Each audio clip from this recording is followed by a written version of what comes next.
this morning I felt like Alize was still trying to like marinate. Like, was I in an awkward situation? Because she comes to me and she goes, Pastor Ashlee, I'm kind of like you when you get sick.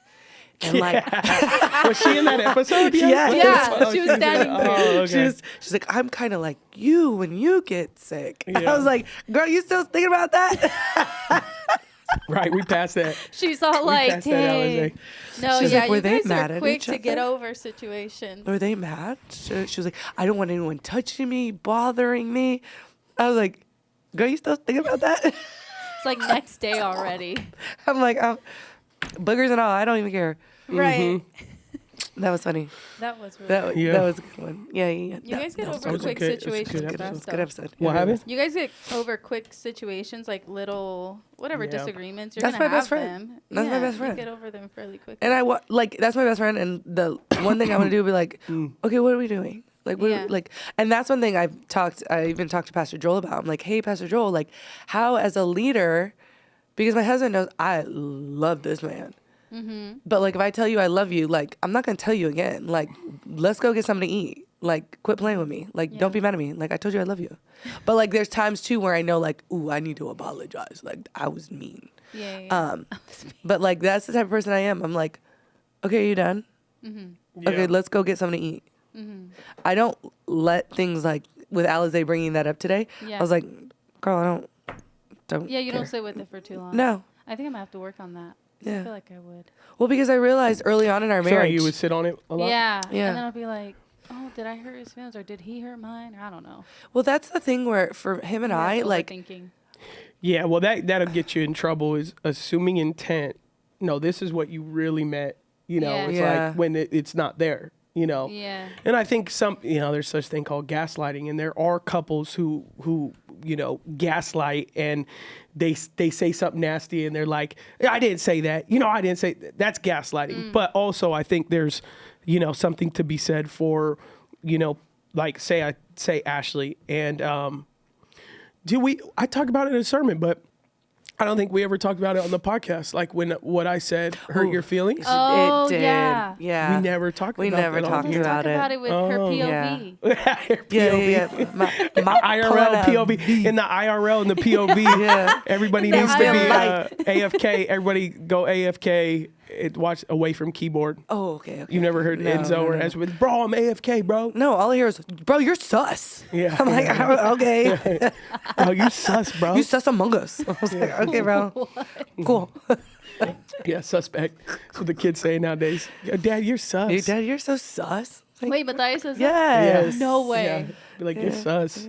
Oh, he'll always tell Among Us. Thomas. He goes, Thomas, you're sus. He'll be on his iPad. He'll be like, Thomas, you're sus. I'm like, and then Thomas would be like, you're sus breasting. He just goes straight for the jugular. He don't care. Oh my God. Yeah. Thomas would literally look at my dad. You're sus and a baby. You cry all the time. I'm like, dang, bro. Yeah. Let me not cry in front of you. Yeah.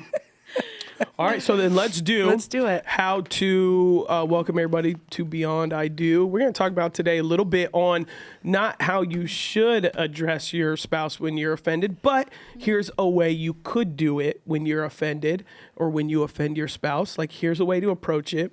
Here's a way to, that you can hopefully get to the other side. Yeah. And I've shared in one of my sermons, but hopefully Ashlee can share her perspective. Yeah. I thought, so we haven't talked about it on here, right? No, not at all.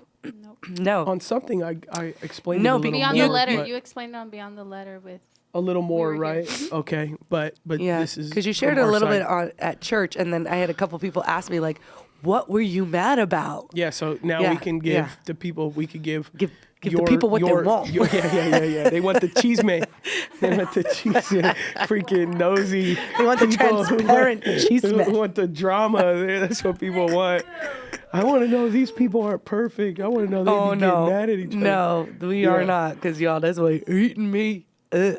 Yeah, so It started. short story is you could start it, Okay, because I'll I've start given it. a perspective multiple times. I Yeah. normally, so this is where I believe it was the enemy who wanted to stir this up. 'Cause Horrible. It was, because I normally don't go to Wednesday nights because I like to be with the boys. And there's very so often the boys will be like, oh, I want to go to service. So this night, they wanted to go to service. And so I was like, okay, I'll go to service and you go to children's church and stuff. So I'll go sit in. And it was a Beyond the Letter night. So where it's just asking questions. And so Adam was answering the question because he had been approached by, it was the LGBTQ. Yeah, two girls. Yeah, One who's you tell that side. Yeah, so I was approached by two girls. One was not LGBTQ. The other one was, and she basically was just like, "Hey, we really like it here. We just want to know, would my friend be welcomed here? She's part of the LGBTQ community." And so, not to go too deep into that part, but what I shared was, let's define how you define what welcome is, right? And so we walked down that a little bit. I said, I believe in honesty and transparency. We're not here to put the wool over your heads or do an okey doke. We're not. So I said, there's a difference between affirming and welcoming. I said, affirming says that our theology thinks that being LGBTQ, there's no sin. Everything is allowed in the kingdom of God, sexuality-wise, gender-wise. I said, so in that regard, no, we're not affirming. We believe in biblical marriage. We believe at our church that marriage is between man and a woman, so on and so forth. So I give a traditional view. I said, now welcoming. Welcoming says, can I come here? Can I worship here? Can I fellowship here? Can I go to small groups? If I have children, can my children go to, kids' church? Can I come into service? If I was married, could I come in with my spouse? Same sex. I said, yes, you're welcome. So if that's where you define it, then yes, absolutely, you're welcomed. And if anyone ever treated you differently, that would be unloving of us, and all those things like that. And then I said, and then we just went a little deeper. Yeah. And so now, mind you, I had a conversation with two girls. Then on a Beyond the Letter night, I get that question again, not from the same people, from other people. We always have people coming into our church that are in the LGBT community. So I get the question again. So I basically say, I just had this conversation a few weeks ago. Let me just tell you guys how I handled it, because this is how this is how our church addresses it. Is blah blah blah blah. And so in it, I say, a common argument of people in LGBT community, they say, oh, that's nice. Adam, you're married, you get a wife. And so I'm told that I have to be abstinent. I'm told that I can't marry someone I love, but look at you. You get to marry someone that you love, and you get to be in a relationship. And I said, every once in a while, people, have that quote unquote argument. And I said, but the reality is we, even if you're in a heterosexual relationship, you wrestle with your flesh every single day.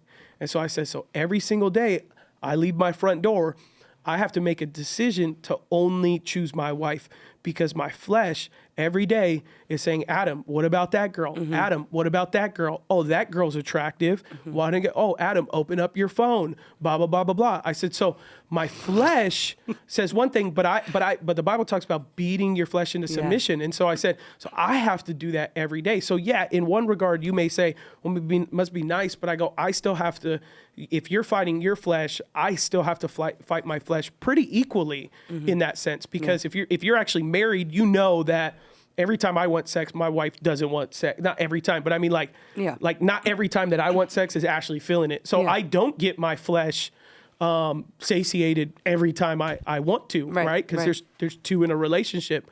So I basically, that's what I say. I fight my flesh every day, just like everyone else. And so he said it like which that. Is a very common, church, it's a very common apologetic to sexuality that many church leaders use. Right. And after you had said it, when he had said this statement, I felt like, because mind you, I was sitting at a table. Now, everyone that was sitting at my table now went to the stage. So it was just me and Eileen. And when he said that, in my head, I felt everyone looking at me. Like, oh, he fights his flesh to just be with me? Yeah. Are you kidding me? It's hard to be with me. It's hard to. All right, what? Yeah. So then I'm sitting there like this. I wanted to get up so fast because I didn't take it the way that he was saying it. Yeah. I took it like, oh no, oh, you're announcing to because we're transparent. Like it's a real struggle. Like, oh, you struggling right now, bro? Yeah. Have you seen me? Have you seen me? Oh, you ain't for to see me for a minute now. Yeah. And he didn't. Oh, I was so like. So that's going through your head as my that head. happened. And so then right when like, I think I stayed maybe for 2 more questions and then I got up and left. And I went and got the boys and I went home. Yeah, I was upset. But I didn't. I had no But he idea. didn't know. No. And I didn't. I knew she was cold later on, but I also was. Yeah, you thought it was because you were I was traveling. traveling. yeah. I was speaking that weekend, and then I was traveling Monday to Wednesday that next week. So that's what I just. But I knew he had that on his plate, and I was like, the only thing that Because I even know, prior, she asked me, she's like, "Do you have to go to that?" And I was Yeah. like, "Babe, it's a commitment I made. It's Brad. Like I already told Brad, it cost them money for me to go. Yeah. Like I just and so she had even asked me not to go. So when she was cold, I was just like, yeah, she's upset that I'm By that I'm the leaving. traveling Yeah, season. that I'm leaving. You know. Yeah, but like, I didn't say anything because I'm like, okay, this is a wrestle that you've always, like, this is something that I don't want to bring back up again because that's something that I struggled with when we first got married, is my insecurity that he would cheat on me one day. Yeah. Because I'd been cheated on so much in my past. So that's something that in the beginning of our marriage, there was infidelity prior to us getting married, not between us, but people around us.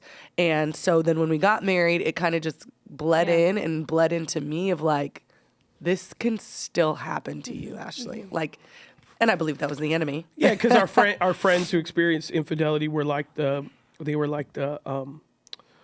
like a picturesque family on a TV show, you know, like growing up, like that was them, you know, like they were the Cosbys or whatever, like you the know. perfect, so it's like the perfect. It was like they're not. So you they're wouldn't never have gonna go through expected anything, that. and so then they Yeah. go through infidelity, and then you're like, oh, it can happen to any of us. you know. Literally happened Yeah. September. We get married October, and we're kind of like, hey, it's got to just go away. And so we just like it didn't. Yeah. But we tried to make it go away, and we tried to like make light of things, and like, but it was just eating at me. It made Yep. Which and this story will be in my book that comes out hopefully next year. Yeah, But yeah. that story and then the pivotal story in 2020 when I was just kind of or Done. 2021 2021. Yeah, 2020.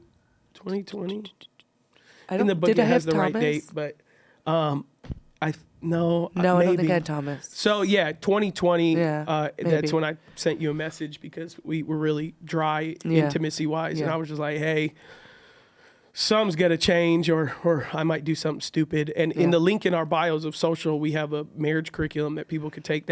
We tell that long story in our curriculum. But then there was 2020 where I was just like, hey, if you don't.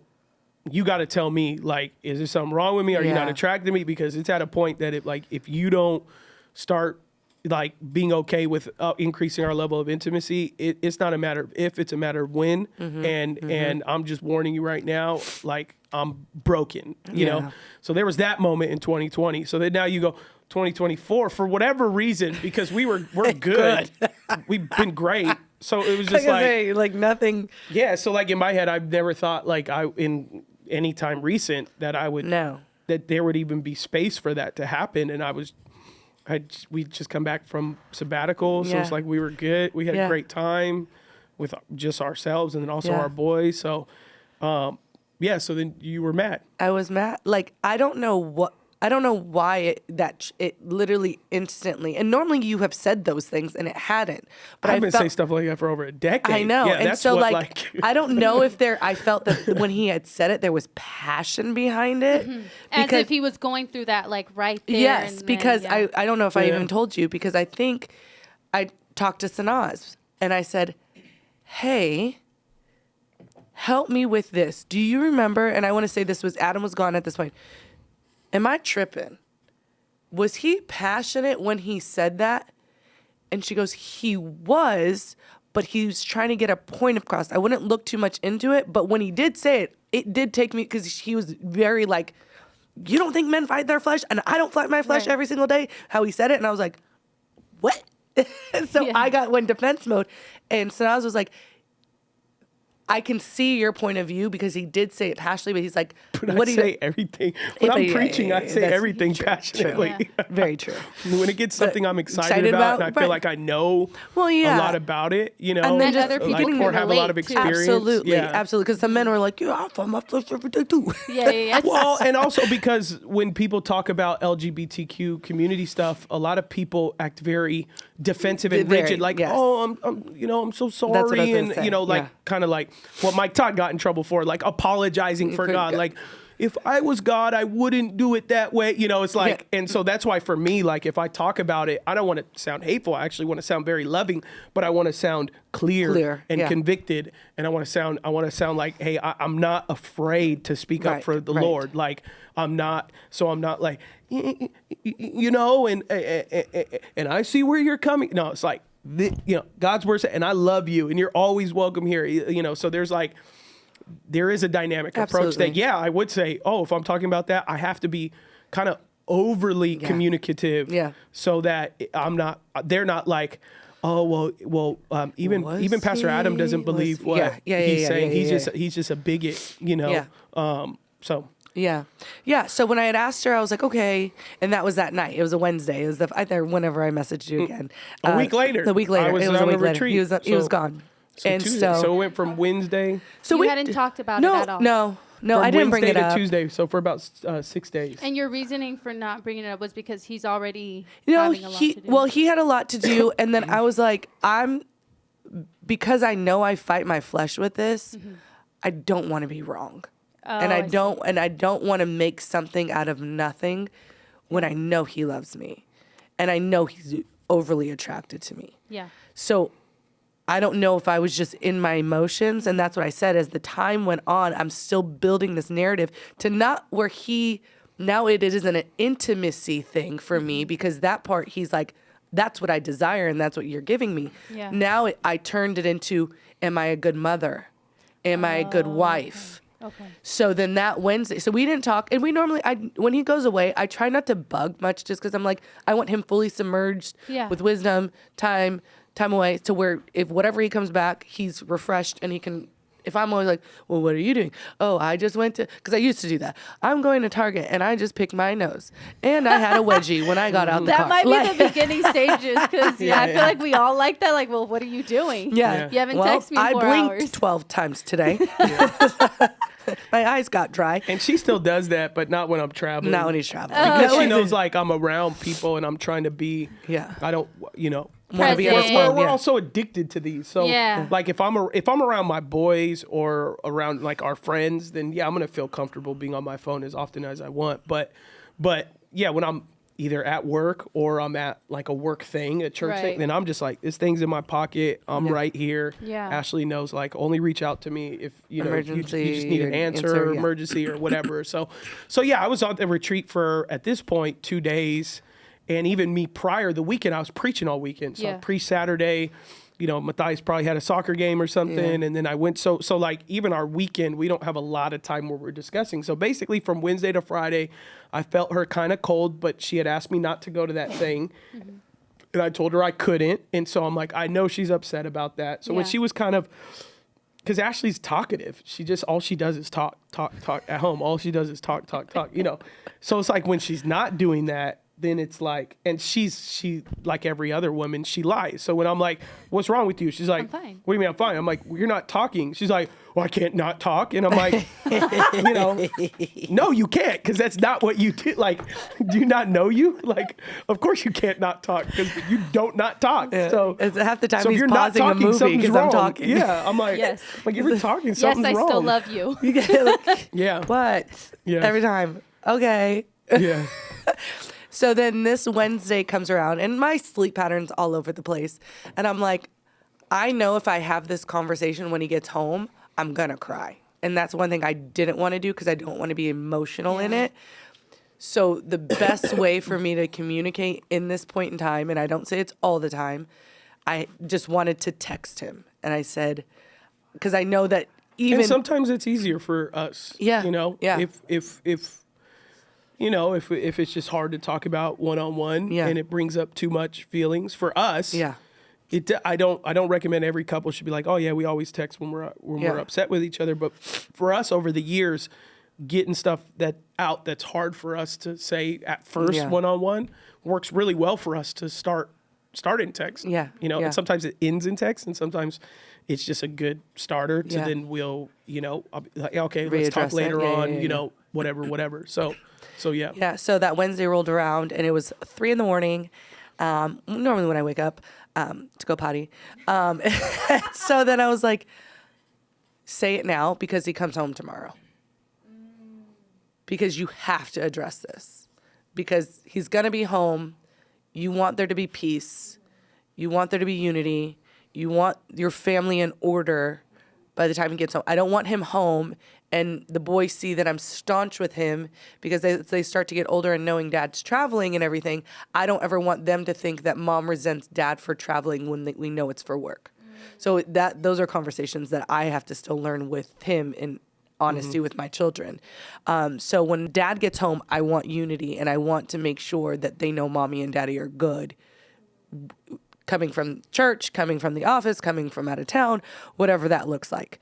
So I sent it at 3 a.m. I sent this long, it was a decent text, basically just saying, hey, I want to talk to you over text because if I have this in person, I know I'm going to cry. I said, you made a statement the other day on Beyond the Letter at church that you have a hard time or you fight your flesh every single day to be with one woman. I didn't state anything. I don't know if I stated anything with intimate. Oh, I think I did. I said, yeah, you basically said, hey, am I not intimate enough? Like, yeah, is this another problem like it was where you thought it was going to be a problem? Like, has it become a problem where you aren't happy with and you said like I feel like I'm meeting your needs, right. but man, I'm fighting this right now. Like am I not a good wife? Yeah. Am I talked about you felt embarrassed by what I said. And, yes, and yes, stuff I like was that. embarrassed because I was like, what did everyone else take from that? Yeah. So that was the way that I felt that I wanted to communicate with Adam that day, because if he would have came home the next day, the boys would have been happy to see him. I would have been kind of more standoffish knowing myself. And then I don't think I would have said anything. I think I would have either forgot about it or I would have been like, show me another sign. And if it was something dumb enough, then it'd give me reason to blow up, which I know me, that I'm like, I gotta nip this now or I'm gonna let it fester. And because one of the things that bothered me at the beginning of our marriage, and I just never have been one to care for, is I don't want to go through my husband's phone. I don't want to feel like I need to go through my husband's phone or his emails or knowing and we're very open, transparent, having each other's passwords and stuff. If he ever needs to get my phone, I don't care handing my phone over, vice versa. And you did it once when we were and so I did it once where I went through his phone and I felt disgusting. You went through my computer. And I was like, I'm married. Like, is this what marriage is? Is that I can't be comfortable and confident and trust my husband? And so I was getting to that place when it happened. So I'm like, if I don't say this now, I'm going through his phone. And I'm like, I'm grown. Like, what? Like, I'm not doing this. Like, that's child's games. Like, I'm not going through my husband's, like, no. You're going to address it and you're going to have a good conversation. And so then he was able to respond back and was like, there it is. That's what it is. Now let me address my wife. Let me cover my wife. Let me sharp and honest. And he literally gave the whole dialogue of the LGBTQ to the pastoral side of things. And this is what I meant. This is, and so he gave me comfort in that conversation over text. And so that's the way that time that I felt that because it's something that ate me up at the front of our marriage, I felt I was comfortable enough to do it in text because it's still something, obviously, I had to be aware of, like, I still fight with. And that something that could still poke and pry to where I get healing days to take. I think it has, but I think stress and anxiety, can bring up old wounds or whatever. And then, just hearing one thing from your spouse that brings up an insecurity can kind of open up all those little things. And you've been stressed, you've been going through some anxiety and stuff like that. And I think that's what potentially caused it to kind of to come back. Yeah. But I was completely thrown off. I was like, oh, wait, what? Oh my gosh. Like, there's been so many things, we got 50, so many other things. We got 52 hours of a podcast together. We got, I got all this time and, we got 100 and something episodes and Beyond the Letter. So we got 300 hours of other, I'm just like, out of all the things that I've said, like, I mean, I've talked about ex-girlfriends. I've talked about, like, that was the thing that, got her. And I don't think Ashlee was saying you can't say something like that anymore. I think it's just we completely missed each other in the sense of, like, she missed what I was saying and the way I said it. Yeah. And because, I mean, it's like me and Ashlee been together 11 years. And and she's been around me since I was a youth pastor. So she's been hearing me preach for a decade. Yeah. And I've said everything under the sun, that you could say to relate to someone as a youth pastor, young adult pastor. I mean, her and I, used to host small groups with 12 people and 15 people and talk about the Bible. And we there'd be very little anything I could say. And then even in terms of my past, I don't think there's anything in my past Ashlee doesn't know that we haven't talked about.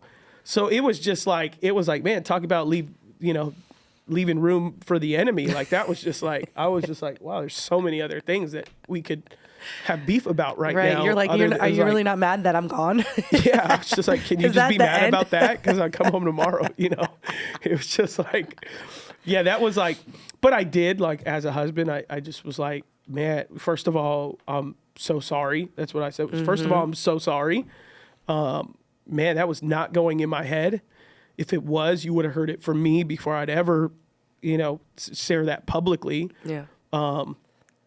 Yeah, we're open and honest, but that was not coming from a place of honesty. That was coming from a place, I told her, like, you could go look at hundreds of pastors who talk about response to LGBTQ community, and that is a regular response that's given, which is everyone fights their flesh. My dad has preached about it for decades. Bounce your eyes, and you don't thank me when I go to the grocery store. I don't see a girl in yoga pants, and I have to bounce your eyes, Diego. And so it's like, to me, I'm like, number one, I was raised under that transparent preaching. We talk about that so it was so out of left field, but I wasn't like, Ashlee, you're so ridiculous. You're overreacting. I never said that. It was just, hey, I said that.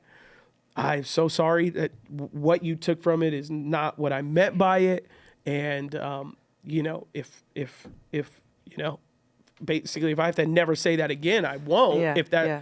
If that crosses a line for you, but here's where it came from. I've said it before. If you think about it, you can remember that I've said it before. Yeah. So it's not speaking to a particular moment right now and all that kind of stuff like that. And because I mean, I honestly don't know why that moment. Yeah. Because even when he's talking about it, because we even talked about it on the podcast where we talked about Colin and Eileen, and we talked about it multiple times where someone even laughed about it. She's like, it's so funny that your husband mentioned Gold's Gym. All the girls are naked. And I'm like, yeah.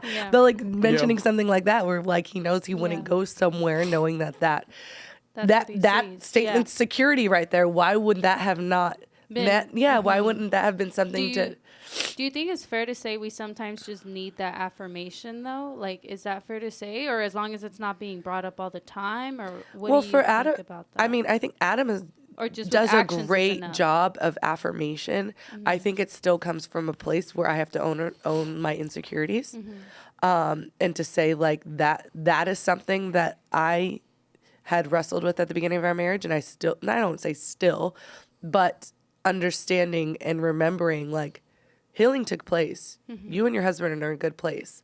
Like you said, look at everything that we've come from 2016 to 2020 to now 2024 of like, those are the moments where we've had, and I wouldn't even say that was a big moment, but that was something for Ashlee where I was just like, dang. Mm-hmm. remember where you came from and remember the grace of God. Remember that he loves you, that he will heal you, and that he is your comfort through it all. So that's why it took me a moment too to even bring it up to him, because I was like, fight this girl. You better go to war. You better pray about it. Yeah. Like, is this something that you're going to allow to win in your marriage? Are you going to allow this to rise back up and be an issue when you've been so good within your marriage, when your husband has been so comforting and loving and well, yeah, and then you start, stuff becomes a self-fulfilling prophecy. So then if she lets that get a seed, and then we've talked about it here on the podcast, how, you know, many people come to me and they're like, you know, your ministry has changed my life and yada, yada. And sometimes women are like, can I give you a hug? And I'm like, oh yeah, sure. And we talked about how awkward that is for me, but I'm privileged to be able to have that effect in people's lives. But what would happen is if the moment a girl came that was, you know, objectively beautiful,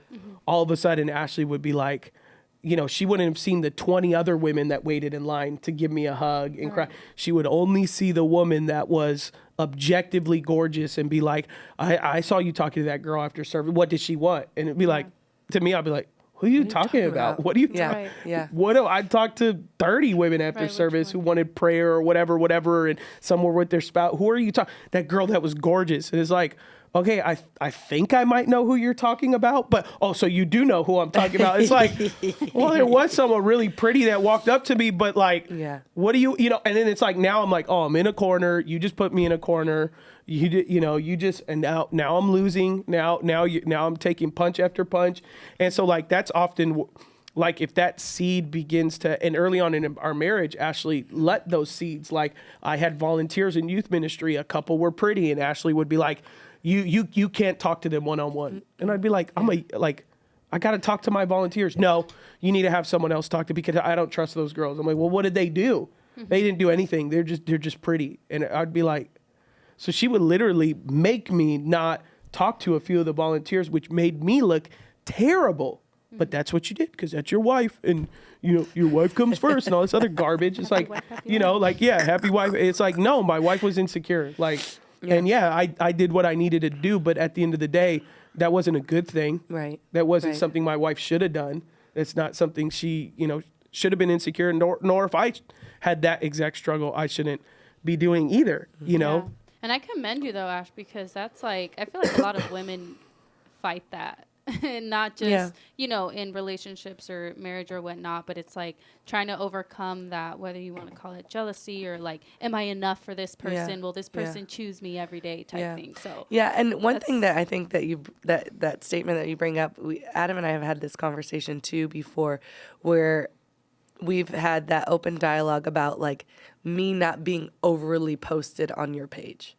And so it came to me and someone brought it to my attention, and they said, sometimes you have to be careful with the amount that you do want your husband to post you, because sometimes it's overcompensating for what he's actually doing behind the scenes. And he's just trying to appease you so you're quiet. Oh, he posted me, so I'm good. Oh, he posted me, so I'm secure. Oh, he posted me, so he loves me. Oh, he posted me, everybody knows he's mine. That don't mean nothing. Social media means nothing. When it comes to the point of, how does he make you feel? Yeah. And I think that it's how does Adam make me feel is the true testament to his love for me. It's not what he can do as far as posting, but how does he make me feel? And that, in genuine, I love that my husband has been open and honest. He's like, you're my wife. Like, I don't have to gloat my wife. You're my wife. Yeah. I don't need to post you to everyone to see. And there are times that we do, but it's not like our life doesn't need to be publicized to show that we're this perfect family. Because like everyone says, as they continue to still post, it's all a fake. It's the real versus fake. Yeah. Instagram versus reality. Yeah. And so that's something where I never wanted to lean on, even in our relationship, to where it's like, well, where are the validation to everyone else that I'm yours? Like, well, we talked before, like, social media is such a phony place, and you and I have done so much marital counseling with people where they've literally left our office like yeah, we're 50-50 on a divorce. Yeah. But the 3 days later will be their anniversary, and they'll post like, to the love of my life, the mother of my children, my angel, and then it's like, ooh, My amor, A1 since day one. yeah, and then she's commenting, mi amor, till the end, till the wheels fall, and I'm just like, To infinity beyond. and I'm just like, we like, you literally left our office, Yeah. saying like you're 50-50 on divorce right now, Right. and I'm like, and it's fine. I'm not judging it in any way. It's just for me to reflect and be like, hey, what we post online is not always a one-for-one representation of what life looks like. And for me to every week be like, my Woman Crush Wednesday is my wife, and it's just like, who's that for? who's like, and half the time it could be not true, like I could be following all these, crazy accounts, yeah. And it's just like, but yeah, Woman Crush Wednesday, and my wife sees it and she's like, oh, I'm so validated because the public eye, they think we're great. And it's like, well, but are you? That's what really matters. Yeah. And so for us, that's what I've always told Ashlee is like, I don't lean towards posting anymore. I don't have anyone to share it with. Yeah. In that sense, I don't view social media in that lens, but I also did social media I ran marketing for many people. So everything I view in social media to me is marketing. Yeah. It's not real life. Yeah. It's not, I think Facebook is a little more that. I know people who have Facebook that, like your mom, all her siblings are in Chicago and Florida. And so she posts online to stay connected with her siblings that are all out of state. Like that I get. And if you're posting for that, I get, share when you go to the pumpkin patch and all that. I mean, do that. Don't not do it. Don't be like, oh, see, Pastor Adam said not to do it. It's just like, just make sure that doesn't define this facade of like, yeah, we're hell at home, but to the online world, we're top 10 marriage in America. It's like, well, just flip it. Become a top 10 marriage in private, and who cares what anyone thinks in the public? It's none of their business what's going on. And plus, they, many people would love for your marriage not to be good, So it's like they don't care at the end of the day, one way or another. Absolutely. Absolutely. Because if you look at social media nowadays, no one's doing any likes. Everyone's just doing views. They just want to see what you're doing. Yeah. And they tap on through. It's not like they actually stay because they care. They're not actually staying because their accountability or a part of your circle. They're literally just nosy Nancy's. Oh. I just be looking. Have you ever got that, Nancy? Little nosy Nancy. No, nosy I Nancy. haven't. I just thought about that. You're not very nosy. She's not at all. Nancy. Nasty. You're neither of those. All the N ones are like not good. Yeah, you're not nosy or nasty, so that's a good way to not live up to the. Like, oh, you're nice, Nancy. I was there like, you go. What's a good one? I guess. Yeah. Nice Nancy. Yeah, Just don't cross me. I don't think I've ever seen Nancy mad. I've seen her uncomfortable. Oh, have you have. Yeah, many times. Oh, you shut down. Yeah. You get quiet. Yeah, I do get quiet. Yeah. I don't. Yeah. That's probably your mad version too. But I could tell you're mad, you're uncomfortable. It's the same thing. You kind of disassociate and go quiet. I'm like stepping away from you're just like, oh yeah, and you just kind of.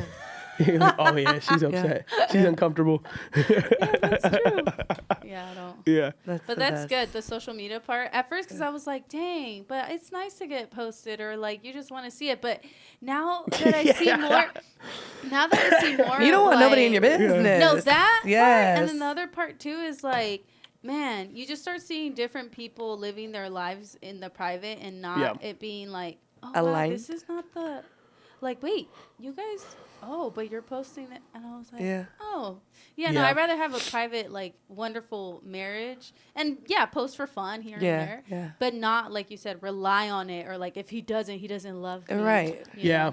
Yeah. And, like, what's big for me, just because of, where we're at in life, and I've had safety issues with people, is I don't, if I'm away from my family, I won't post what I'm doing. That's smart. And if I do post it, I'm posting it when I'm home.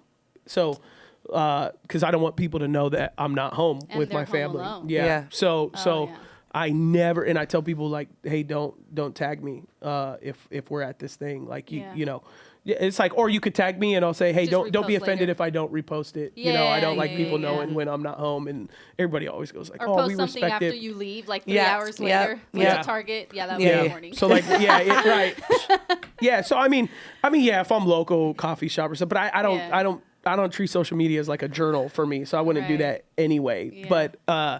But yeah, like if I'm at a stay, if I'm going to be out of the area, having to stay somewhere, or I'm speaking somewhere, I tend to, not post it unless I'm preaching somewhere and they ask me if I can share it, then I will. But we have a lot of security protocols around making sure that the family's safe when I am gone. So that's another reason why I'm not living on social media every day, because I don't want people to know that we're at a specific location at a specific time. I mean, we've had people. I've had people find out where I'm at and approach me. So, and not in like a very like, oh, I just love to talk to you, Pastor, in a very, Creepy. mentally unhealthy way. So, so like for us, some of it's just wisdom, and that's newer. Ashlee's not the man of the house. So for Ashlee, her protection instincts aren't there. Her, her awareness of safety isn't necessarily there. She's the one at Target who turns in a guy that's, robbing the place, and he's being arrested and she's pregnant, and she points at him like, haha, I got you, like, Right there. and I went off on her. Like, Target does He was not need you so mad at me. to defend Wait, that them. really happened? Oh, yes. She comes Sure home, did. she's like, guess what? I got this guy arrested at Target. He had a backpack and he was was stealing. stealing. And so when I told the workers when I left, he was arrested. And then when I walked by him, I gave him this look like, yeah, it was me that turned you in. And she thought I was gonna be like, oh dang. And I was like, you idiot. Now he knows what you look like, you dummy. I'm like, do you know you don't go to prison for that? I'm like, they probably just, if it didn't equal a certain amount of money, they would have released him. He could have saw what car you drove. He could have saw what your license plate think about was. stuff like that I was either. like, Target don't need You're your a back. fool. Walmart don't need your back. She was pregnant with Thomas. And I was just like, you probably were even extra protected. Yeah. I was like, you are being so foolish. Don't ever do that again. Like, and she was just like, oh, okay. She didn't know, but I was dead serious. But it's like, I mean, some women might think, depending on how they were raised or whatever, they might go to that, but Ashlee doesn't. So it was just like, so for me, like if I'm traveling, social media, just always awareness in my head. I mean, that's what Rooster does here. He's there to protect the family, and that's what he was trained to do, is for those reasons, because that's what the dad has to think about, He ain't doing nothing but protecting dreams right now. Yeah, that boy knocked out. All right, everybody. Thanks for joining us for Beyond I Do. Hope you enjoed that episode. And some of you got the cheese man, found out what made Ashlee so Beyond mad. transparent. Yeah. Someone posted that on YouTube, that the podcast should be called Beyond Transparent.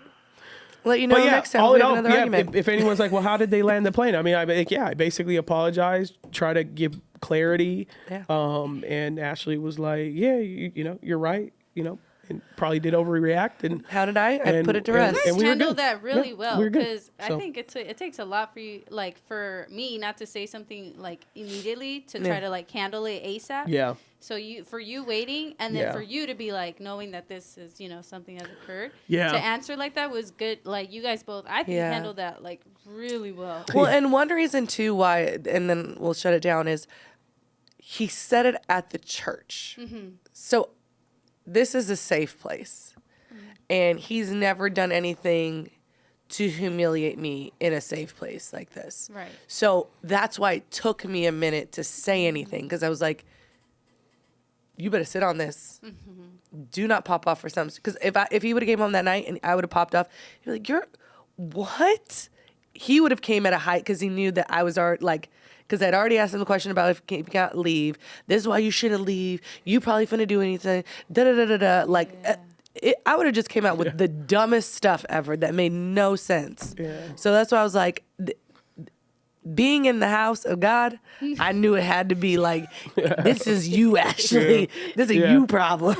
I felt terrible that she said that. Yeah. I was just like, dang. And I really thought for a second, like, man, did you mess up, Adam? Like, were you that dumb? And then I started reflecting. I was like, but I've said this before, and I know she's heard me say this. So I was like, I don't, like, what is going on? If it was the first time I've ever said it, then I would have been like, okay, mental note, that's the line. And Ashlee doesn't like that. You know, that's where you cross Adam. Like, don't try to relate to people like that. Just doesn't, that's not where Ashlee's at right. And I'd 100% respect that and just be like, Ashlee, I'm never going to do that again. I'm sorry. That was a first time thing.